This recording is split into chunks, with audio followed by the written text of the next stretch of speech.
श्रीमद् भगवद गीता अध्याय 2 प्रवचन क्रमांक 67 श्लोक क्रमांक 22।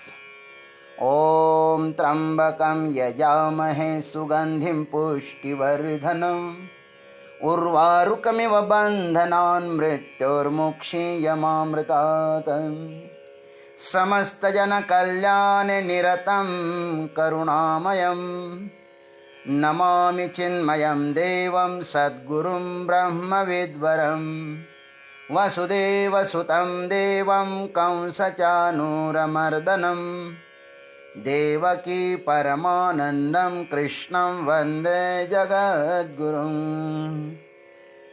ओम तत्सत। भगवान श्री कृष्ण अर्जुन को बता रहे हैं कि हे अर्जुन, जिसने परमात्मा को जान लिया वह पुरुष उस आत्मा को कंघातयति हंतिकम, वह न उसको मार सकता है न मरवा सकता है। माने आत्मा न मरती है न मारती है। किंतु मानो अर्जुन कह रहे हैं कि हे प्रभु, अविनाशी आत्मा को शरीर परिवर्तन के समय दुख होता ही होगा ना। इस पर दृष्टांत देकर भगवान कहते हैं, वासांसि जीर्णानि यथा विहाय नवानि गृह्णाति नरपराणि तथा शरीराणि विहाय जीर्णानि अन्यानि संयाति नवानि देहि। भगवान कहते हैं, यथा नरः जीर्णानि वासांसि विहाय अपराणि नवानि गृह्णाति तथा देहि जीर्णानि शरीरानि विहाय अन्यानि नवानि संयाति। इसका सरल अर्थ यह है कि जैसे मनुष्य पुराने वस्त्रों को छोड़कर दूसरे नए कपड़े परिधान करता है, ठीक वैसे ही देही पुराने शरीर को छोड़कर दूसरे नए शरीर में चला जाता है।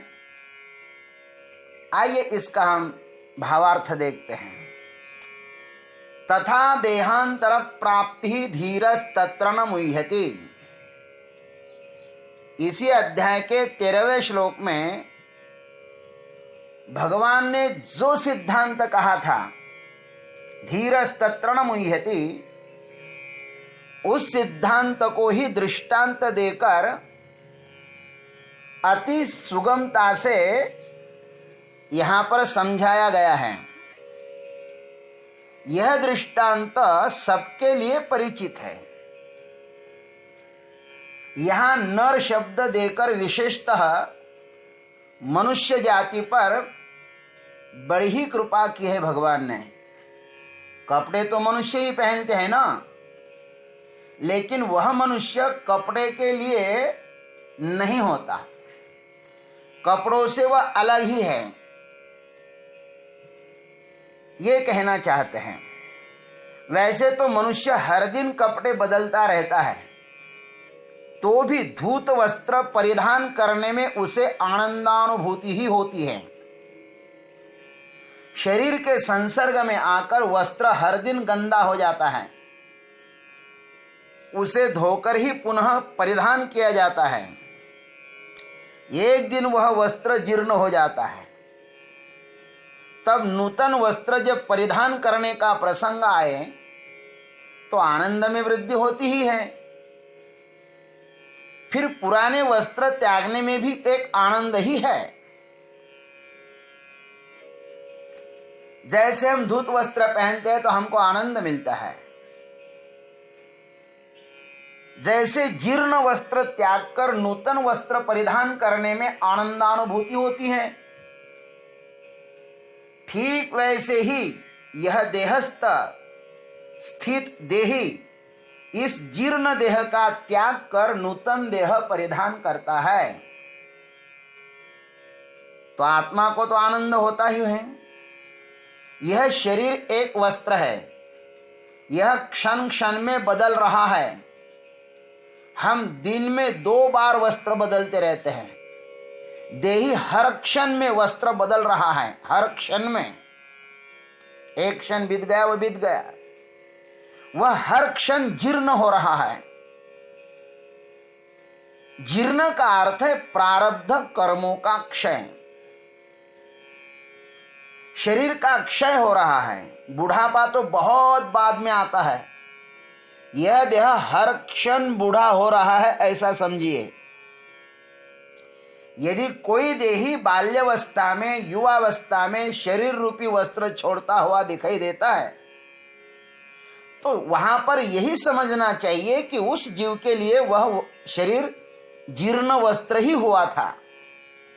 वेदांत दर्शन के अनुसार शरीर मूल्यवान नहीं है, प्रारब्ध कर्म मूल्यवान है। प्रारब्ध कर्म का क्षय होते ही शरीर नष्ट हो जाता है।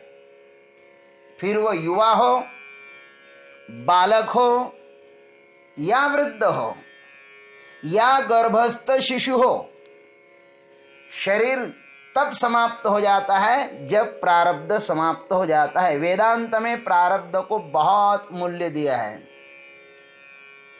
जैसे धनवानों के लिए 1 साल गाड़ी का उपयोग करने के बाद वह नूतन गाड़ी पुरानी हो जाती है। धनवान है भाई,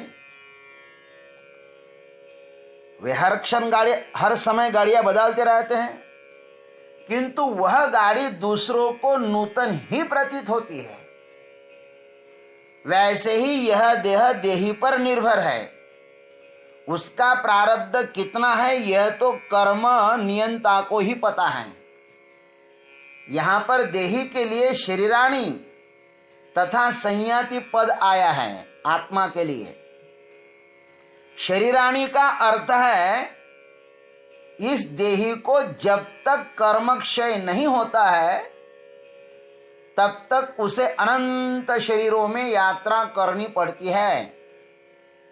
यात्रा इसलिए कि सब अपने सच्चिदानंद गंतव्य की तरफ ही बढ़ रहे हैं, किंतु मार्ग भूल गए हैं, अतः जन्म मरण के चक्कर में फंसे हैं। वे मार्ग में भटक गए हैं। अनंत वासनाओं से आच्छादित जीवात्मा अग्रिम शरीर लेने में स्वतंत्र नहीं है। अंतिम वासनाओं के अनुरूप ही अग्रिम जन्म होता है शरीर का। अस्ताव्यस्त जिसका जीने का ढंग रहा है उसकी अंतिम वासना भी निश्चित नहीं है। कौन सी वासना जागेगी उसको अंत में। अतः संयाति पद दिया है, वह अन्यान्य शरीरों में चला जाता है। वासनाधीन जीव को वासना ही दौड़ाती है, भटकाती है। भगवत भक्तों की वाणी से यह सिद्ध होता है कि भक्तों को जन्म लेने में स्वतंत्रता है, अभक्तों को नहीं। संतों ने कहा कि घेनमी जन्म याद साठी देवा, किस लिए? तुझी चरण सेवा साधावया, अथवा उपजोनिया पुड़ती येऊ काला खाऊ दही भात। तुकाराम महाराज की इस अमृतवाणी से सिद्ध होता है कि जन्म लेने में उनकी स्वतंत्रता है, क्योंकि उनके जीवन में एक ही वासना है।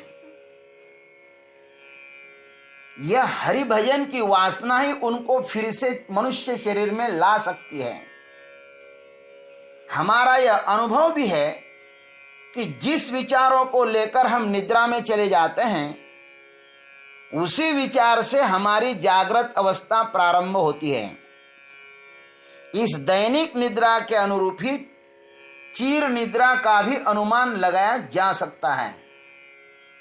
निद्रा लेने में जैसा हमारा कर्तृत्व नहीं होता वैसे ही मृत्यु और जन्म में भी हमारा कर्तृत्व नहीं होता। प्रारब्ध हमें ढकेल देता है। जब तक अनात्म वस्तुओं के साथ तादात्म्य है तब तक भटकता रहता है ये जीव। वासना उसको भटकाने लगती है। भटकने का कोई अंत नहीं है। आत्मवस्तु का अज्ञानी अन्यान्य शरीरों में भटकने का प्रमुख हेतु है। अज्ञान जब तक है तब तक जन्म मरण चलता रहेगा। जिस क्षण में अज्ञान नष्ट होगा उसी क्षण जीव समस्त बंधनों से मुक्त हो जाता है। अतः इसी शरीर में उस अपरिवर्तनशील शरीर को खोजना चाहिए। सावधान साधक को शरीर में घटने वाली हर घटना उन अंतर्यामी की खबर दे सकती है। चलते हुए, बैठते हुए, सुनते हुए, खाते हुए, पीते हुए, ये देखो कि कौन चल रहा है, कौन बैठ रहा है, कौन खा रहा है। यह अन्वेषण सदा सर्वदा बना रहे तो अंतस्थ अचल तत्व का बोध हो सकता है। श्री कृष्ण भगवान अर्जुन को युद्ध में स्थित इन समस्त शरीरों के पीछे जो शरीरी है उसकी ओर संकेत कर रहे हैं। तुम वस्त्रों को न देखो अर्जुन, अपितु वस्त्रों के भीतर जो छिपा है उसे देखो। इन वस्त्रों के बिना भी तुम हो, वस्त्रों के बिना भी तुम्हारा अस्तित्व मौजूद है। दूसरों की दृष्टि पर आवरण डालने के लिए इन वस्त्रों का उपयोग है, ध्यान रखना, स्वयं के लिए नहीं। वस्त्रों के कारण ही तुम्हारा अस्तित्व नहीं है। वस्त्र को, शरीर को अलग कर अपने स्वरूप को देखने का प्रयास करो। मन, बुद्धि, चित्त, अहंकार का भी जो दृष्टा है उसे देखो, वही यथार्थ है, शेष सब नश्वर है।